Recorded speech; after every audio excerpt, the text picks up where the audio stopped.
Hello, Cancer, and welcome to your week ahead reading for the week of May 1st. I'm just trying to connect with what it is that you're ending the week on, the prior week on, or beginning the new week, and I'm getting an overall sense that there's definitely a desire for a shift. And one of the first indicators of that is all the videos up to this point, I've actually recorded doing one deck first and the other deck last. And I was asked to do the second deck first for your reading. So there's definitely a desire for things to be shifted, flipped, turned around. Like I get a sense of a request for things to be turned around, or a desire for things to be forced to be turned upside down, just for a different perception, seeing things from a different angle, seeing things starting from the backwards and working backwards and moving forward, or working from the front and moving towards the back, whatever's opposite. I feel a opposite. We want to play opposite to some degree, and no matter if that doesn't seem like it is a logical sense, it's just a desire that I feel is coming in strong. We're continuing with the Nine of Wands, really hitting in hard with that message of perseverance. So I feel like this is letting me know that you keep being asked to persevere. You keep being asked to be patient. And so there's just some frustration. And I feel like that's one of the reasons why I'm probably getting that message that you're asking for things to be turned upside down, because the same things seem to be continually coming through, the same messages, the same story, the same narrative, the same conversations, and always this request to persevere is somehow attached to it. And so there's a desire for things to be flipped around or turned upside down, or just a change that makes it so that this is not part of the message anymore, or that this part of the message makes better sense. That definitely falls in pretty hard. We're following with the Devil card, and I feel like there's just details. There are some details that don't make sense, that feel very binding to you.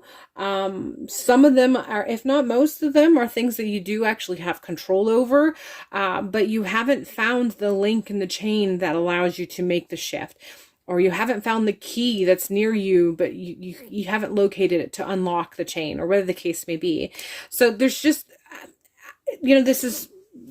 since it's such a broad, generalized message, sometimes it can be very hard to fill in the blanks, because I'm trying to tap into so many energy bodies or spirit bodies that are kind of along a similar path, and give them the message that they need as far as the week is concerned.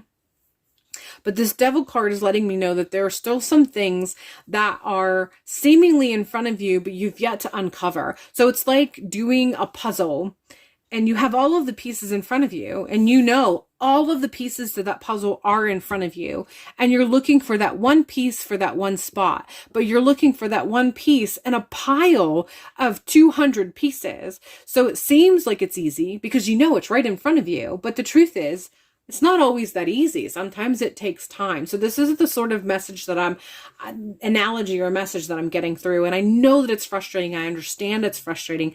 The devil is in the details is one of the things that often comes up for me whenever I pull the Devil card. It feels applicable right now. The devil is in the details. So just perseverance is still something that you're going to hear. But hopefully in getting this aspect, or getting the message from this point of view, allows you to see it from a way that makes a little bit more sense, or feels a little bit more encouraging than the prior times you've heard this particular message in some facet.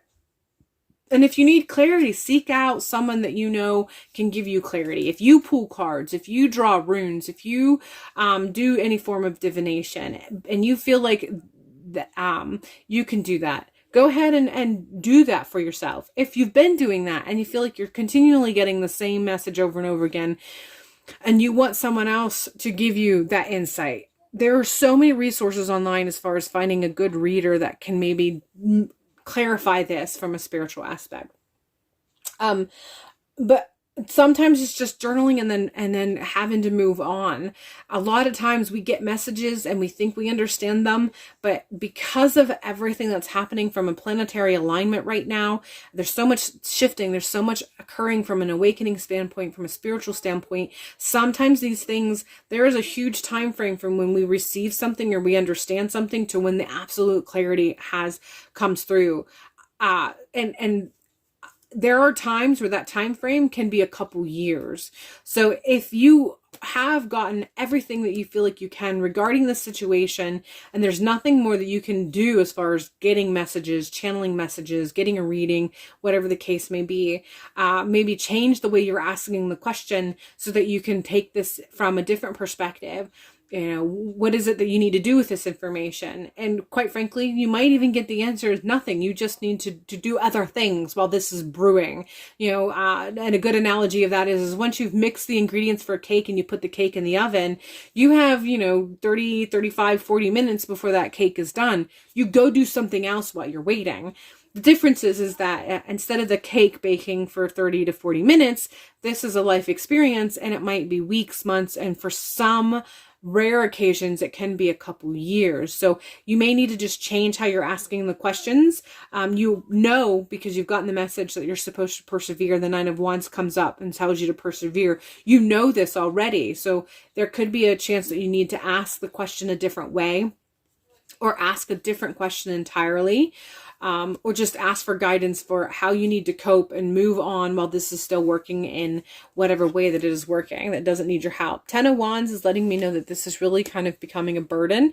And if you don't shift things, it's going to continue to be a burden for you. It's going to weigh you down. So you need to make some shifts. You need to change the narrative, change the dialogue, change the questions that you're asking, or change your focus so that you can help yourself move from this and whatever that may look like. And I had 3 cards jump out. Oh my gosh, no, I had 5 cards jump out. It looked like 3.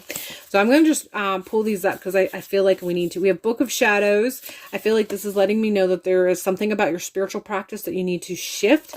Focus on parts of your spiritual practice during this time period. Allowing yourself to take what you've already learned regarding your personal practice and your personal connection. Focus on that, building, defining, describing, creating the perimeters of that. Amethyst, we have acceptance and courage, and I feel like this is coming in with Death Watch and Beetle. These are coming together. You know, this really is letting me know that there's some shadow work stuff that you are, that is somehow related to this. Make sure you're taking healthy breaks from shadow work, because shadow work can be intense and it can actually kind of draw us down and weigh on us in a way. So make sure that you're engaging with shadow work in healthy time frames, making sure you're giving yourself breaks, make sure you're getting the emotional support that you might need while you're working through whatever it is.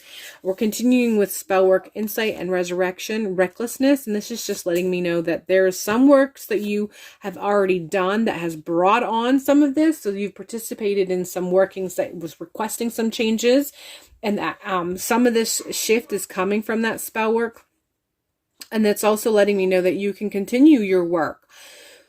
Doing workings as far as how to assist yourself while you're working through this. But the resurrection, recklessness card is letting me know that you need to make sure that you're very wise and very implicit when you're creating the workings that you're doing. You need to make sure that whatever you are setting up and moving forward with, you're doing it from a perspective of